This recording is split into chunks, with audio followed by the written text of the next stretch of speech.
generation, although a lot of youngsters, new generation, new blood is badly affected by the internet. You may observe in our society that our youth is involved in making TikTok, Instagram, Facebook, Skype, blah blah.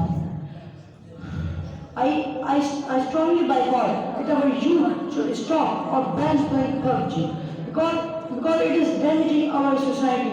Even it doesn't have any kind of advantage, it is totally ridiculous thing.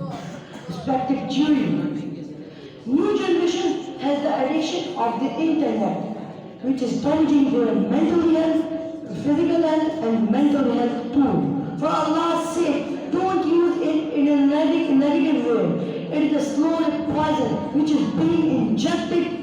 It is a speed effected on us. Cut the short and come to the main point. The extremely biggest enemy of the Muslims is Israel, PUBG, and ridiculous terrifying games aren't allowed there. But sorry to say, in our beloved country, Pakistan, it is being used, which is damaging our youth. At last, I would like to say that I have humbly request to our concerned department that please get rid of from this curse. Thank you for listening carefully. Have a nice evening.